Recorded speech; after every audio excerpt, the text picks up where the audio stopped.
Imagine being shipwrecked and then walking for 8 years across a continent, becoming a revered healer to survive. Picture a woman disguised as a man collecting thousands of new plants while secretly becoming the first of her gender to sail around the entire planet. Think of an army of 10,000 soldiers, their leaders murdered, fighting their way home through hundreds of miles of hostile mountains and deserts. And what about a Greek explorer sailing so far north, over 2,000 years ago, that he saw the midnight sun and seas of slush ice? These aren't movie plots. They are real journeys, undertaken by incredible people that history nearly let us forget. Number 12. The Anabasis. 10,000 soldiers' impossible trek home. It was 401 BCE. A massive army of Greek mercenaries, around 10,000 strong, found themselves in a terrible spot. They had marched deep into the Persian Empire, hired by a prince named Cyrus the Younger to help him seize the throne from his brother Artaxerxes II. But at the Battle of Conaksa, near Babylon in modern-day Iraq, Cyrus was killed. Suddenly, these Greek soldiers were leaderless, hundreds of miles from home, surrounded by a hostile Persian army. Persian king Artaxerxes played a cruel trick. He invited the Greek generals to a peace conference, promising them safe passage. Instead, he had them all seized and executed. The remaining Greek soldiers were in despair. They were in enemy territory, with no guides, no senior commanders, and winter approaching. It looked like a death sentence. Then a junior officer, an Athenian named Xenophon, stepped up. Along with other elected leaders, he rallied the demoralized troops. Their only option was to fight their way out. What followed was an incredible feat of endurance and courage, known as the Anabasis, or the March Up Country. For months, these 10,000 men, known as the 10,000, marched north. They battled their way through scorching deserts and freezing mountain passes. They faced ambushes from fierce local tribes like the Carduchians, who rained down boulders and arrows from mountain heights. Food was scarce. They often went hungry. They had to build rafts to cross wide rivers, all while fending off Persian attacks. Xenophon, who later wrote a famous book about this journey, described their hardships in vivid detail, told of men freezing to death in the snows of Armenia, of the constant vigilance needed against an ever-present enemy, and of the challenges of keeping thousands of desperate men disciplined and moving forward. One of the most famous moments came after months of brutal marching through mountainous terrain. The soldiers at the front reached a high pass and began to shout. Those behind thought they were under attack, but as they too reached the summit, they saw it, the Black Sea. Thalata, Thalata. The sea, they cried. To these seafaring Greeks, the sight of the sea meant they were finally nearing friendly Greek colonies and a way home. Their ordeal wasn't over. They still had to secure passage and deal with more local politics and skirmishes. But most of the 10,000 eventually made it back to Greece in 399 BC. Their epic march, a testament to resilience against overwhelming odds, became a classic tale of survival, though the sheer daily grit of it is often lost in the grandeur of ancient history. Number 11. Lady Hester Stanhope, the British aristocrat who became a desert queen. Lady Hester Stanhope was not your typical early 19th century British noblewoman. Born in 1776, niece of the powerful Prime Minister William Pitt the Younger, she grew up in the heart of British high society. But after Pitt's death in 1806 and a series of personal disappointments, she found English life dull and restrictive. In 1810, at the age of 34, she decided to leave it all behind and set out for the east. Her journey began with a voyage across the Mediterranean. Off the coast of Rhodes, her ship encountered a violent storm and sank. Lady Hester and her entourage, including her physician and companion Dr. Charles Marion, barely survived, losing most of their possessions. Undeterred, they made their way to Athens, then Constantinople and Egypt. It was here she began to shed her European identity. She adopted male Turkish attire, complete with a turban, robes, and saber, finding it more practical and commanding. She learned Arabic and immersed herself in the local cultures. Her travels took her through Syria and Palestine. In 1813, she made a triumphal, almost royal entry into the ancient city of Palmyra, deep in the Syrian desert. Dressed as a Bedouin queen, she was hailed by local tribes. She even conducted an archaeological dig at Ashkelon, searching for treasure based on a medieval Italian manuscript, though her methods were more treasure hunt than scientific excavation. Eventually, Lady Hester settled in the mountains of Lebanon, at a remote, abandoned monastery called June. She renovated it, turning it into a fortified palace. Here she lived for decades, exerting considerable influence over local Druze and Bedouin leaders. She became a legendary figure, known for her sharp tongue, eccentric habits, belief in astrology, and her claims of mystical insight. She received European visitors, often astonishing them with her pronouncements and her unconventional lifestyle. As years passed, her wealth dwindled, and she fell into debt. She became more reclusive, surrounded by a diminishing household of servants and a menagerie of animals. Lady Hester Stanhope died in 1839, alone in her crumbling Lebanese sanctuary, a truly unique figure who traded polite society for a self-made kingdom in the desert, a journey far stranger than most fiction. Number 10. Gaspar Pérez de Villagrá, the poet-soldier of the bloody Southwest expedition. In 1598, a massive expedition set out from northern Mexico, heading north into the lands that would one day become the American Southwest, led by the wealthy and ambitious Juan de Onay. Its mission was to conquer and colonize the region for Spain, find rumored riches, and convert the native Pueblo people to Christianity. Among Onay's captains was a man named Gaspar Pérez de Villagrá, a scholar and a soldier. His journey would be one of incredible hardship, brutal warfare, and would result in one of the earliest pieces of European literature written about the future United States. The expedition, consisting of hundreds of soldiers, settlers, families, and thousands of livestock, faced an unforgiving landscape. They trekked for months across scorching deserts, facing thirst, hunger, and exhaustion. Villagrá himself nearly died of thirst on one scouting mission. The Spanish Estrada was not a peaceful one. While some Pueblo villages offered provisions, others resisted the invaders. The most dramatic and brutal confrontation occurred at Acoma Pueblo, a village built atop a sheer-sided mesa. After an initial conflict in which a group of Spanish soldiers, including Onay's nephew, were killed, Onay ordered a punitive expedition.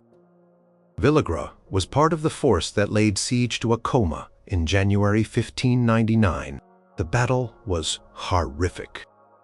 The Spanish, using cannons and superior weaponry, eventually stormed the mesa. Hundreds of Acoma men, women, and children were killed. The surviving Acoma people faced terrible retribution. Onay ordered that men over 25 have one foot cut off. Younger men and women were sentenced to years of servitude. Villagrá participated in these events and, years later, wrote about them. In 1610, he published Historia de la Nueva Mexico, an epic poem in 34 cantos, chronicling the Onay expedition. Written in the style of classical epics, it portrayed the Spanish as heroes and the conquest as a divinely sanctioned mission, provided a detailed, if heavily biased, first-hand account of the journey, the landscape, the native peoples, and the violence of the conquest. Villagra's journey was not just a physical one across brutal terrain, it was also a literary one, shaping the narrative of this foundational, yet often brutal, chapter of American history. While Onate's name is remembered often for his cruelty, the soldier-poet Villagrá, who documented the epic struggles and terrible acts of the expedition from the inside, is a far more obscure figure. Number 9. Hanno the Navigator, Carthage's ancient explorer of Africa's edge. Long before Europeans rounded the Cape of Good Hope, sailors from the powerful North African city-state of Carthage were venturing into the Atlantic. Around 500 BC, a Carthaginian leader, possibly an admiral or chief magistrate named Hanno, embarked on a major voyage of exploration and colonization down the western coast of Africa. What he saw and did was recorded, though the original account is lost, and we rely on a short Greek translation of a Punic inscription known as the Periplus of Hanno. According to this text, Hanno set out from Carthage, in modern-day Tunisia, with a fleet of 60 ships, carrying an astonishing 30,000 men and women. Their mission was to found new Carthaginian colonies or re-establish old ones along the African coast. The fleet passed through the Pillars of Hercules, the Strait of Gibraltar, and sailed south. Hanno's account describes founding several cities. As they continued south, the landscape and its inhabitants became stranger and more wondrous to them. He mentions encountering Lixite, friendly nomadic people, who accompanied them for a time. Further on, they found an island where they established another settlement, Cerne. Its location is still debated. Beyond Cerne, the journey became more mysterious. Hanno wrote of seeing a large river, the Cretes, full of crocodiles and hippopotamuses. They sailed past mountains belching fire during the day, and at night saw the land covered with flames, hearing the sounds of pipes, cymbals, and drums, possibly active volcanoes or widespread bushfires. One of the most intriguing and debated parts of Hanno's account is his description of an island at the southernmost point of his voyage.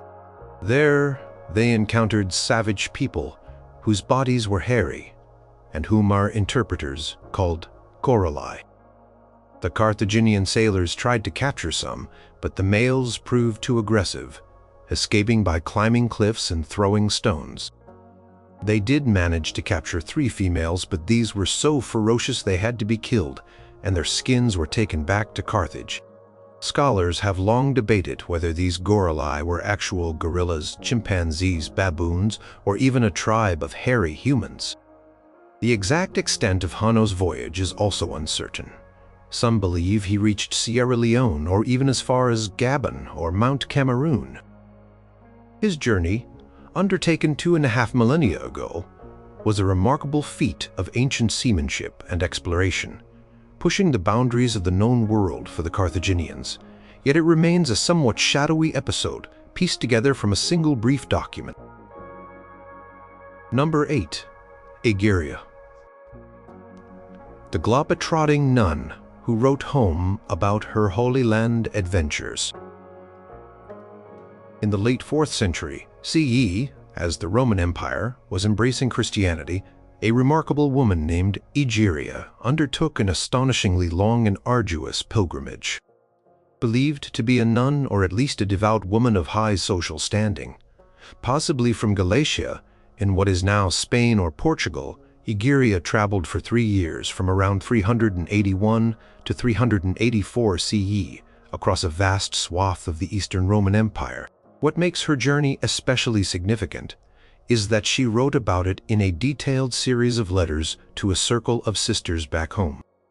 Her travelogue, known as the Itinerarium Egeriae, or Peregrinatio Eferiae, was lost for centuries until a fragment was rediscovered in an Italian library in 1884.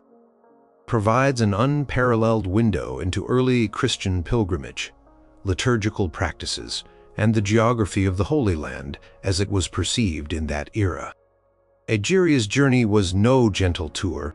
She traveled from Western Europe, likely overland and by sea, to Constantinople, then through Asia Minor, modern Turkey, Syria, Palestine, Egypt, and the Sinai Peninsula. She was driven by a deep religious faith, eager to visit the sites mentioned in the Bible. She describes visiting Jerusalem and its holy places, including the Church of the Holy Sepulchre. She traveled to Bethlehem, Galilee, and Mount Nebo, where Moses was said to have viewed the Promised Land. One of her most impressive feats was climbing Mount Sinai. She describes the ascent as difficult, needing to be pulled up some sections, but her account is filled with awe at reaching the place where Moses received the Ten Commandments. She also journeyed into the Egyptian desert to meet with monks and ascetics. Egeria was a keen observer. She meticulously documented the local Christian services, the hymns sung, the scriptures read, and the customs of the monks and clergy she met. She noted the landscapes, the different languages she encountered, and the logistical challenges of her travels, which included military escorts through dangerous areas. Her writing is personal and enthusiastic, conveying her excitement and devotion.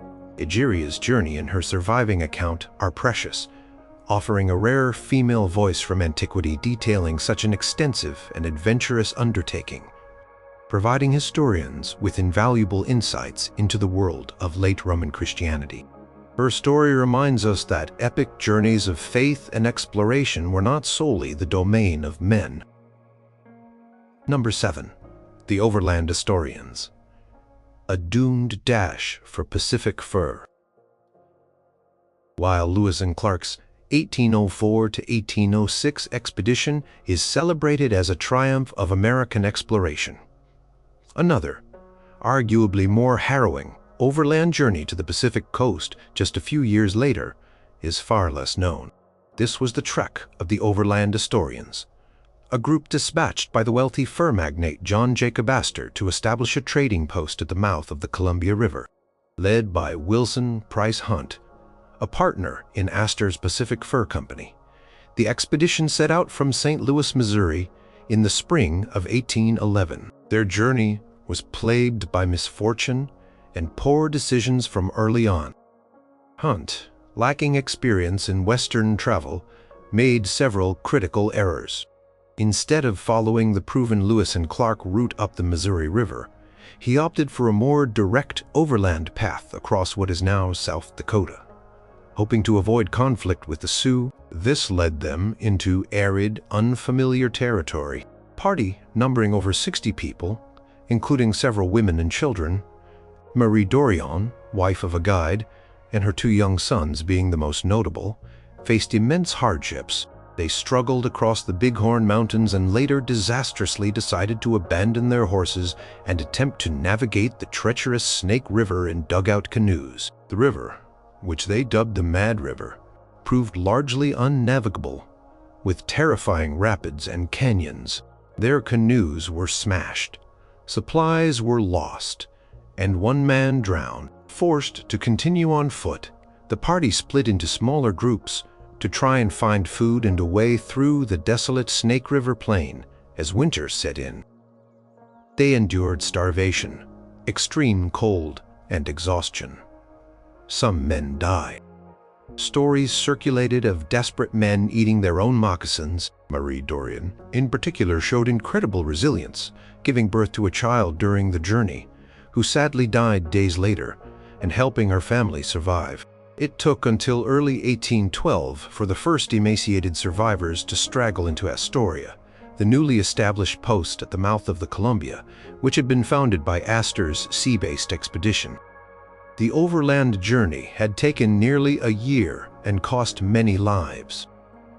While Washington Irving's book, Astoria, chronicled their ordeal, the sheer desperation and suffering of Hunt's expedition, a commercial venture that turned into a fight for survival, rarely gets the attention of the more celebrated government-sponsored explorations. Number 6. Mary Kingsley, the Victorian lady who canoed through cannibal country. Mary Kingsley was an extraordinary figure in an era of extraordinary explorers. Born in 1862 in London, she spent the first 30 years of her life in quiet domesticity, nursing her invalid mother and assisting her doctor father with his scholarly work. When her parents died within a short period in 1892, Mary, then in her early 30s, found herself unexpectedly free. Instead of settling into a conventional life, she decided to pursue a long-held dream, to travel to West Africa. Her goals were twofold: to collect scientific specimens, particularly freshwater fish and insects, for the British Museum, and to study traditional African religions and laws, which she felt were misunderstood by missionaries and colonial officials. In 1893, she embarked on her first journey, and a more extensive one followed in 1894 to 1895. These were not guided tours. Mary Kingsley traveled with remarkable independence, often with only local guides and porters, venturing into regions of Gabon, Cameroon, and Nigeria, where few Europeans and certainly very few European women had gone before.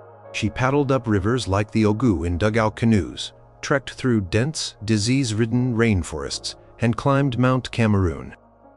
She famously traveled in her customary Victorian attire, long black skirts, blouses, and a small hat, which, on one occasion, saved her life when she fell into a game pit lined with spikes, her thick skirt catching on them.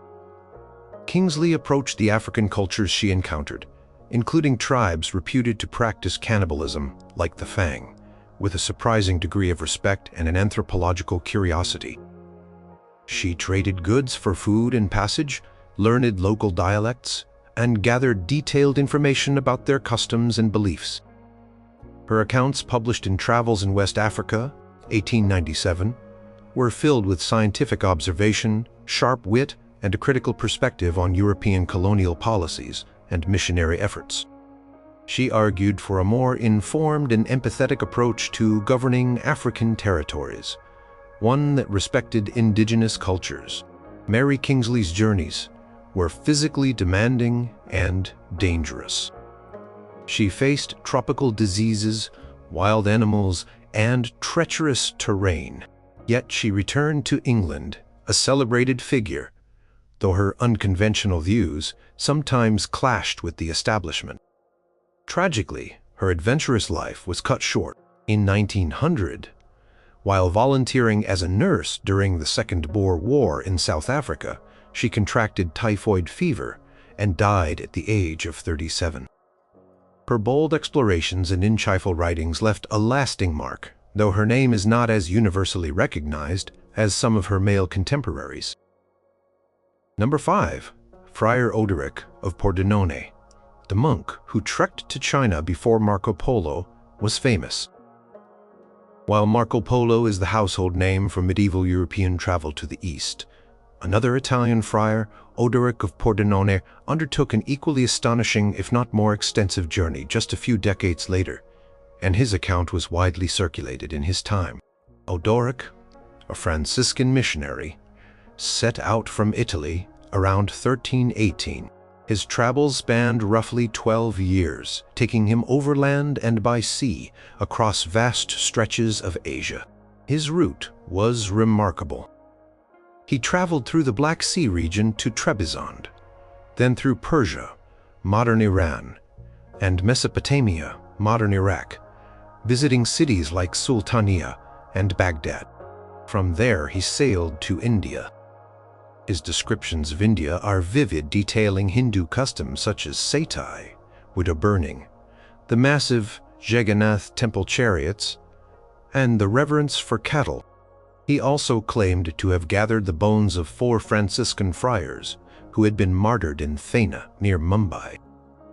From India, Odoric continued his voyage eastward, reaching Sumatra, Java, and possibly Borneo.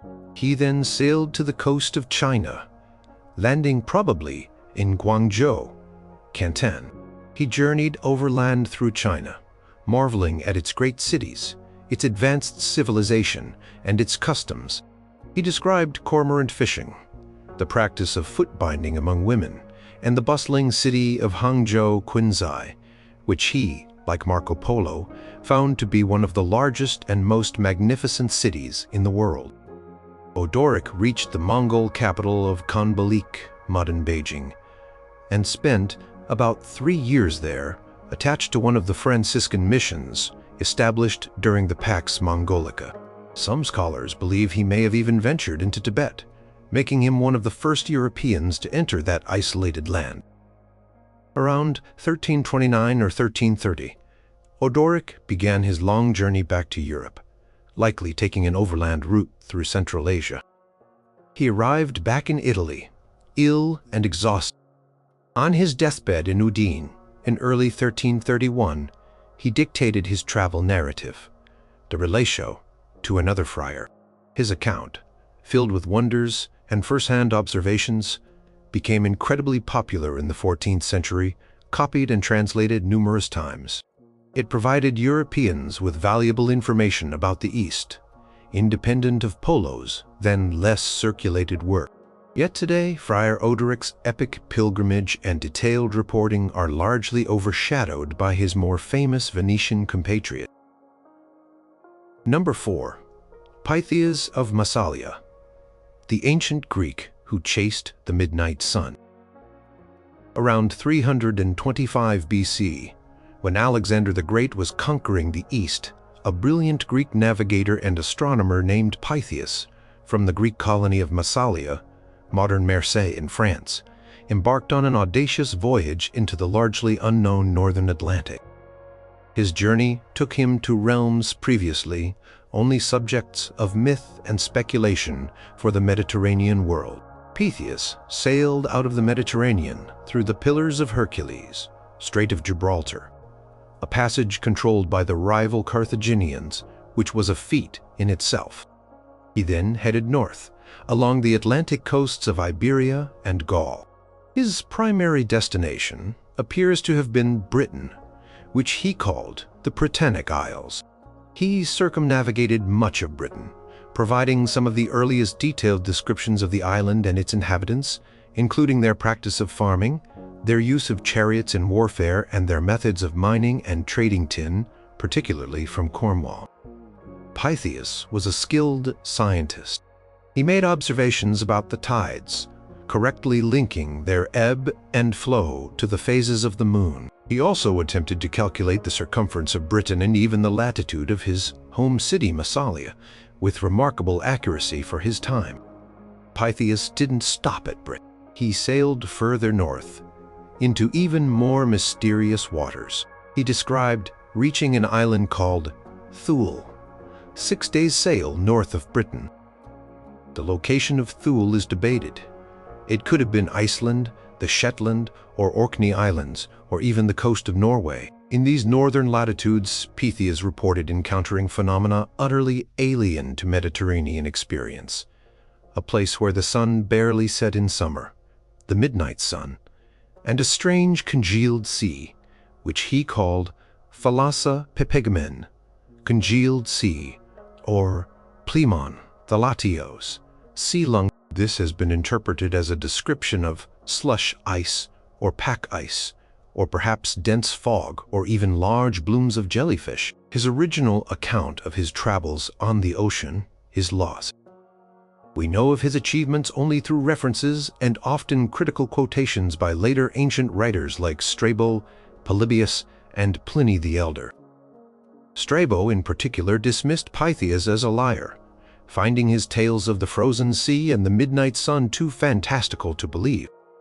For centuries, Pythias's voyage was doubted or downplayed. However, modern scientific understanding of the Arctic regions and oceanography has led to a widespread reassessment, and many scholars now believe that Pythias was a careful observer who accurately reported what he saw.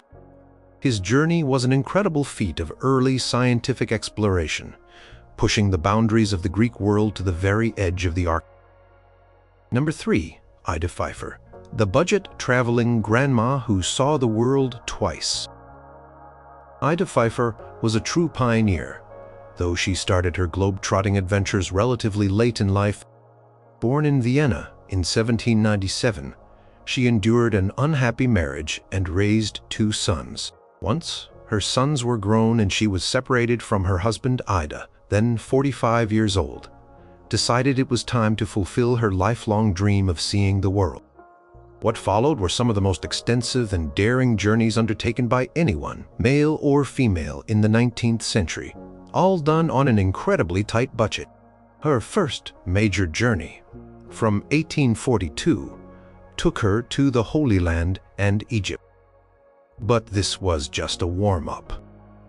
In 1846, at the age of 49, she embarked on her first round-the-world trip. She traveled with astonishing frugality, often in the cheapest class on ships, staying in basic accommodation, or relying on the hospitality of locals and officials.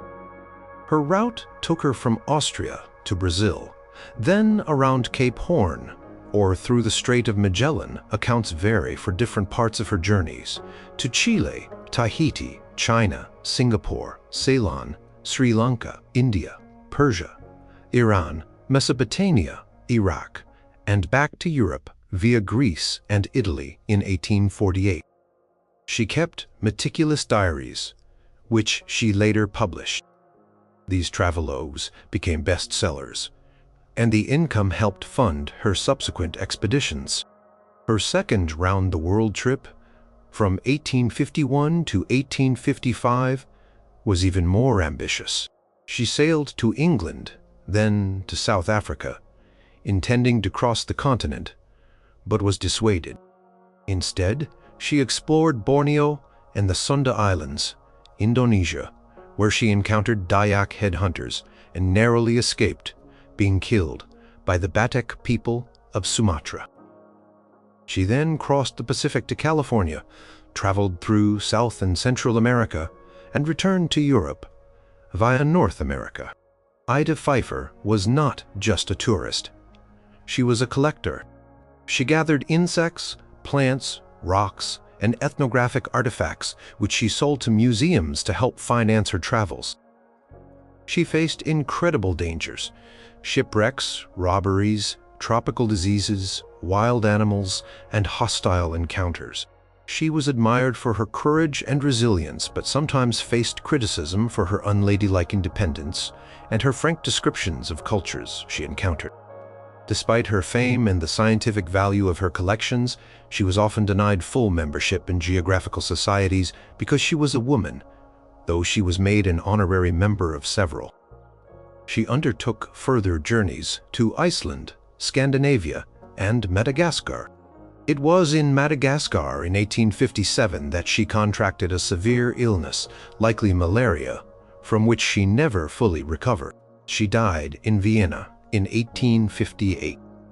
Ida Pfeiffer's story is one of incredible determination, breaking societal norms and circumnavigating the globe twice with minimal resources. A truly epic journeyer whose fame in her lifetime has somewhat faded from popular memory. Number 2. Alvar Núñez Cabeza de Vaca, the shipwrecked conquistador who became a native healer. The story of Alvar Núñez Cabeza de Vaca is one of the most extraordinary survival epics in the history of the Americas. In 1527, he set sail from Spain as the treasurer and second in command of a large expedition led by Panfilo de Narvaez, tasked with conquering and colonizing La Florida, an area then understood to encompass much of the southeastern United States. The expedition was a disaster from the start. After landing near Tampa Bay, Florida, in 1528, Narvaez made a series of poor decisions, splitting his land and sea forces. The land party, including Cabeza de Vaca, soon found themselves lost, starving, and under attack by Native American groups. Desperate, the roughly 300 survivors built 5 flimsy barges, hoping to sail along the Gulf Coast to Spanish settlements in Mexico. Storms and currents battered the makeshift fleet. One by one, the barges were wrecked or lost.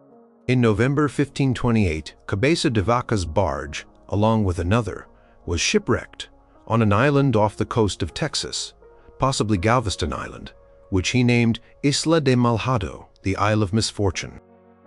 Only about 80 men initially survived the wreck and made it ashore. Their situation was dire. They were starving, freezing, and at the mercy of the local Karankawa Indians.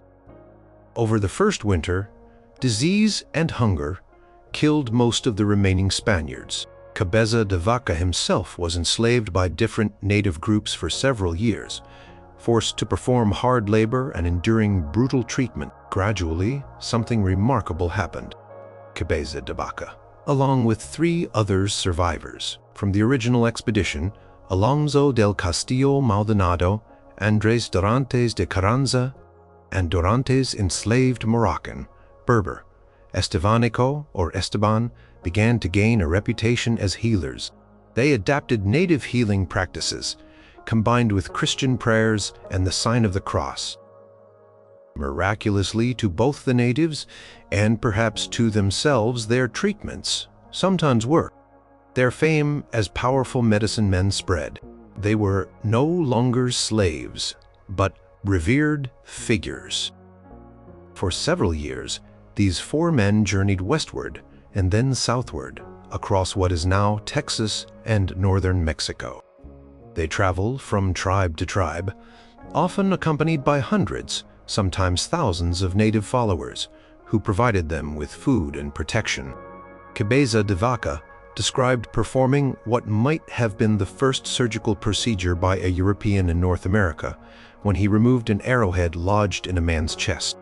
After 8 years of wandering in 1536, the 4 survivors finally encountered a party of Spanish slave raiders near Culiacan in modern-day Sinaloa, Mexico. Their reappearance, dressed in animal skins and speaking native languages, astonished the Spanish. Cabeza de Vaca later wrote a detailed account of his ordeal and transformation. La Relación, later known as naufragios or shipwrecks, which provides invaluable ethnographic information about the native cultures he encountered.